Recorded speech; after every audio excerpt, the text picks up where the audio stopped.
welcome to May Bloom. I am May and I make videos about holistic living, holistic health, and also other things related to creativity.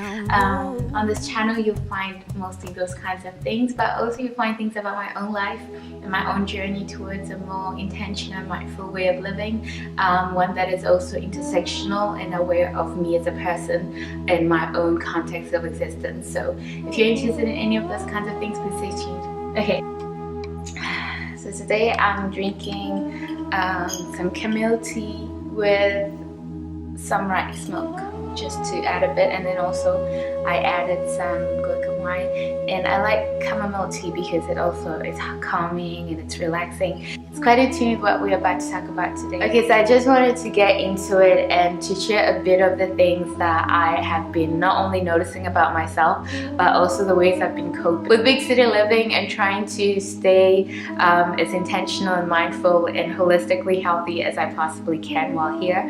And for me, when I talk about holistic living, I try to always compare it to, like, say, plants. And if you understand the plant better, if you understand what it needs to thrive, if you understand how it shows stress and how it shows if it's thriving, like, all of those things help you to better take care of it. And if you are like a plant lover and you tend to your plants and you care for your plants, you have to almost also include yourself as a plant that you care about, because your well-being is also going to be as good as you understand yourself and also understand how you thrive and how you survive and how you deplete yourself. So living in a big city and being aware of how I naturally thrive, which for me, of course, being aware of myself as an introvert, as a highly sensitive person, those are some things that I have to be aware of. And also keep in mind that being an introvert or extrovert and highly sensitive, or the amount of sensitivity you have, is also genetic, and it's in your DNA and it's on your biological setting. So it's not just a feeling, it's not something that you can be forced out of. It's kind of like when somebody is born a lefty and they're right with the left hand, you can try a lot to train them out of that, but it's just a natural thing that they have to adapt their life to it. It's not a handicap, it's just the fact that we're all different people and we actually have different roles to play in society. So one thing I noticed when I came back is the pace of things, like even taking the bus, taking the train, taking public transport. You easily notice how stressed people are and how fast everything is, and it's kind of like just the norm. People have no time, like even like, let's say you're getting out of the train, before everybody's out, people are already trying to get in. Like everybody feels like they're in a rush, like they have to make it right now.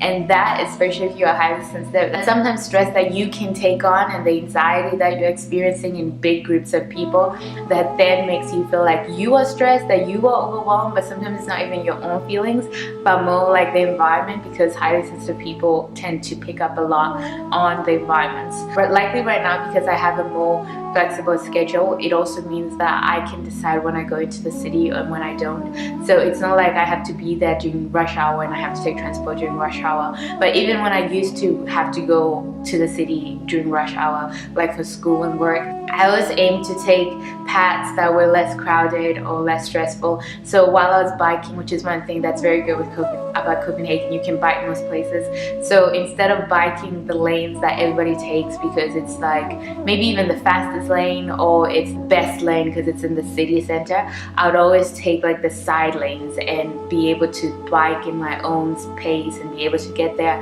like without that stress. Like you bike and everybody's rushing and everybody around you is rushing, and then you're so stressed, you get to school or work and you're stressed, and then people bring their stress into the environment, and the stress is just like growing and we're just all supposed to tolerate it, but it's not healthy.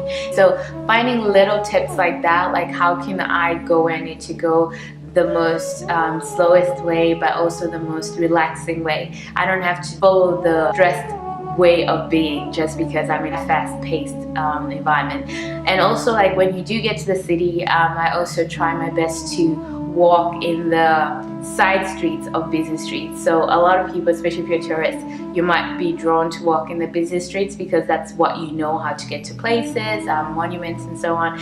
But if you know the city a bit more, I always aim to take smaller streets, also because you meet less people obviously, and you'll be less infiltrated by other people's energy and stress.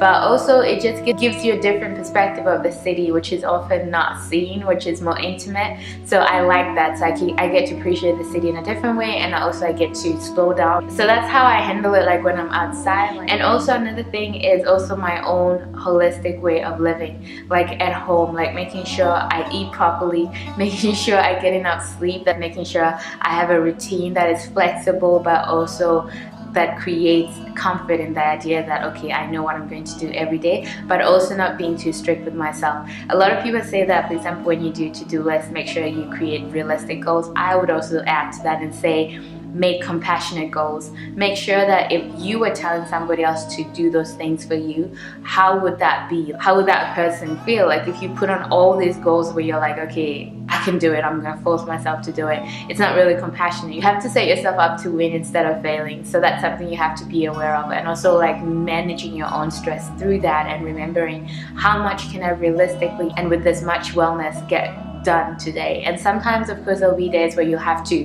do a bit more than other days, but because you take care of yourself the days when you don't actually have to do that, hopefully you'll have more energy and more capacity to handle it in times when you have no other option but to do a bit more and push yourself a bit more than you usually have to. But if you're doing that every day because you live in a society that tells you you have to push, you have to put it in, like even like when you listen to motivational speakers, which is something I enjoy, I think I talked about this before, it's something I'm quite aware of, that this whole movement of just push yourself, push, and it's not something that everybody can live according to and be healthy, and you have to know that. Even if it's during academia or during work, like maybe your professors or maybe your employers, they might want to push you to the limit because they're like, okay, everybody's trying their best or everybody is pushing themselves to the limit, you have to too.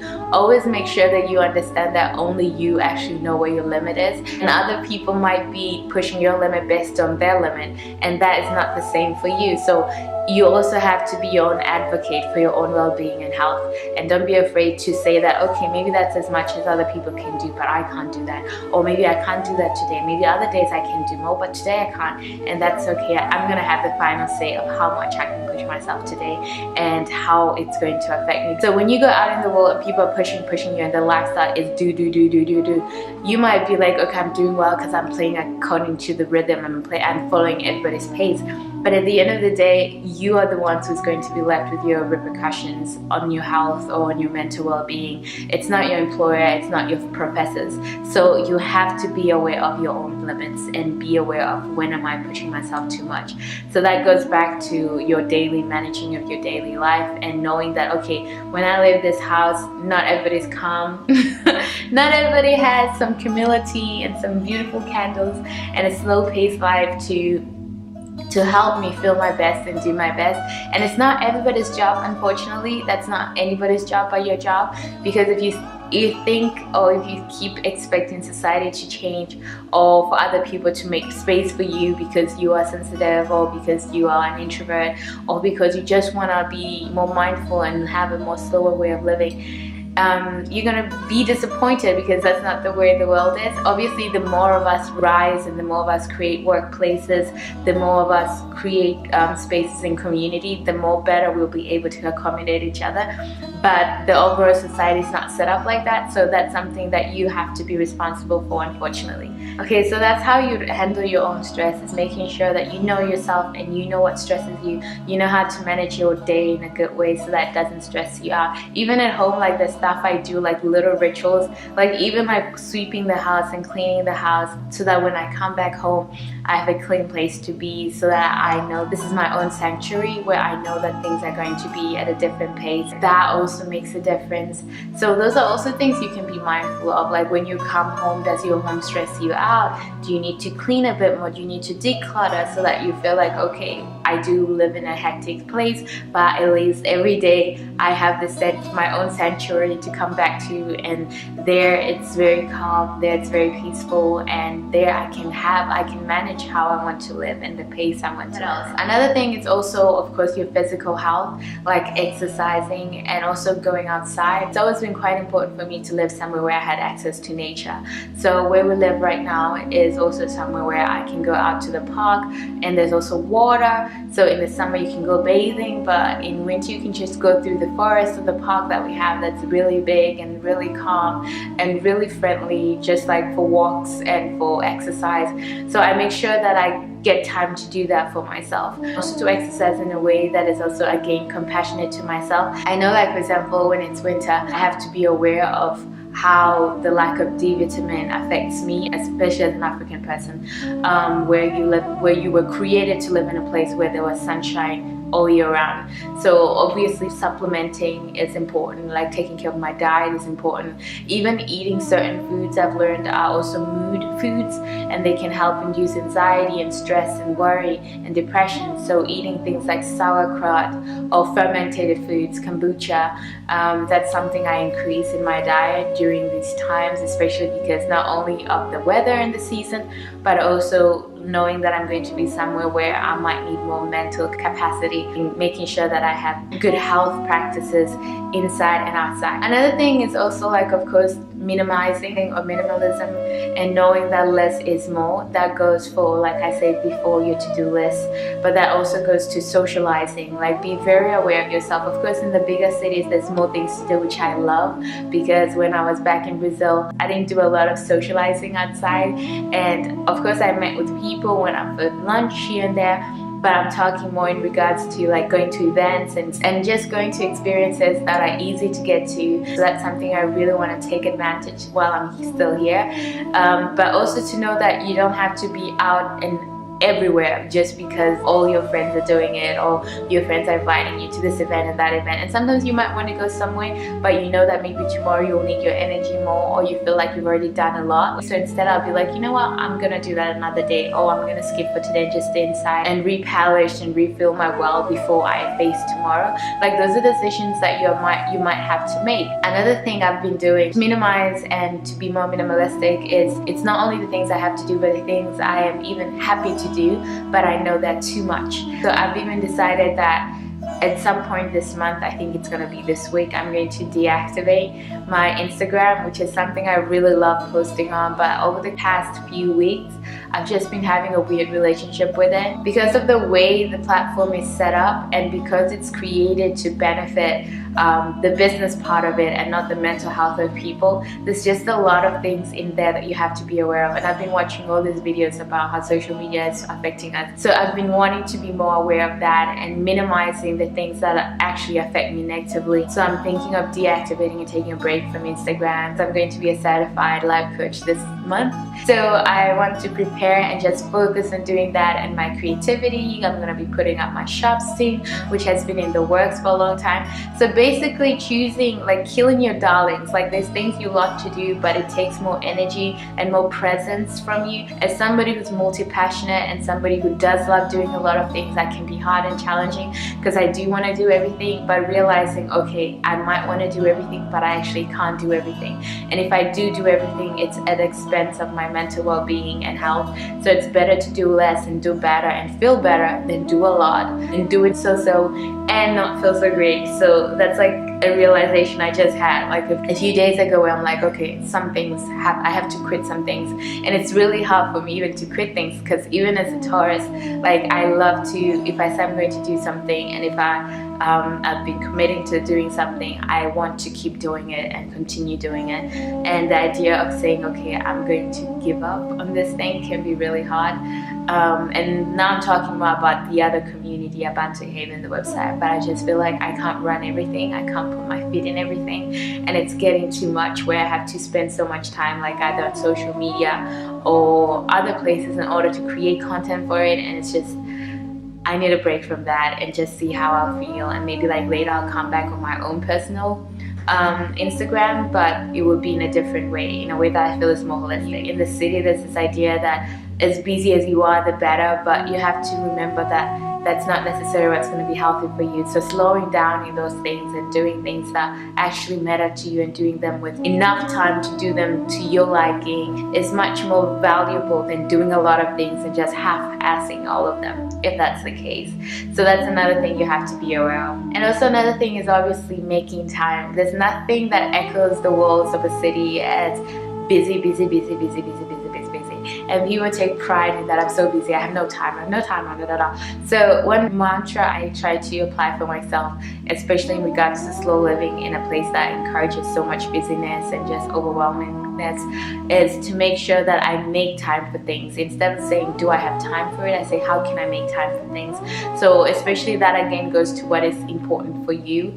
So making time to spend time with your family, or to spend time with your friends, or even to spend time doing things that are emotionally rewarding. It can be like just spending time at home and reading a book and being by yourself and just like some self-care or alone time to reflect. It can be like saying, okay, I don't have time. For me, it can be, I don't have time to do art, but I'm going to do art because art makes me feel great, and it makes me feel like, okay, I have gotten to express myself, which in itself is distressing. So that alone is a reason to make time to do it. Or make time for exercising, like I said, and moving your body, even though you might feel like I don't have time. And if you don't have time, do it in a way that is fun. You don't have to be like, I have to do my HIIT workout if it stresses you out, which is also something I talked about before. Choose a workout routine that actually distresses you instead of stresses you out. This might be the newest movement, everybody's doing this to get really hardcore results, but if it's not honest to what you need to be doing for your body and for your well-being, you might be getting abs but your brain is overstressed, and that doesn't help anyway. So it's better if it's about cardio, dance, if that's what you need to do. Dance for half an hour instead of doing a HIIT routine that you hate and every time you want to do it, but you need to do it because you need to do it in order to know. Actually, just moving your body is enough exercise. So if you're gonna dance, or if you're gonna clean the house and really put your back into it, or you're gonna go for a walk and really pick up the pace and listen to a great podcast, or you're gonna do like just 10 minutes of strength training, or you're gonna do it like here and there, like some squats, whatever. Do it in a way that's not only sustainable, but it's healthy and mindful to what you need in the moment. Maybe there are moments where you feel like, even for myself, where I'm like, okay, so I'm gonna challenge myself more, I'm gonna do a HIIT workout, I'm gonna do this. But what I've noticed with myself, I can't do the same thing all the time, because then at some point it becomes a dread.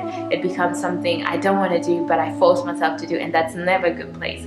So being able to make time for yourself to do things that you love to do, but that also benefit you holistically, like working out, but so then I just listen to my African playlist, or just my Afrobeats or reggae or samba, and I dance. I just dance and enjoy myself, and then I sweat just like I would if I did a HIIT workout. But the difference is I'm loving every moment of it. The time is passing by so fast. One thing I also thought about that you get influenced a lot when you live in a bigger city is consumerism, in the sense that there's so many things to buy constantly. Because, for example, there's so many places I can eat out, vegan foods and plant-based foods, delicious places. And because you are here, you feel like, oh, I can just have a croissant here, oh, I can have this, I have that. And it's okay to treat yourself every now and then, but you notice how your spending multiplies because you are out more, because you have so many options, and all these options are so seductive. It can be clothing, it can be products, it can be food, it can be just out eating out, just spending.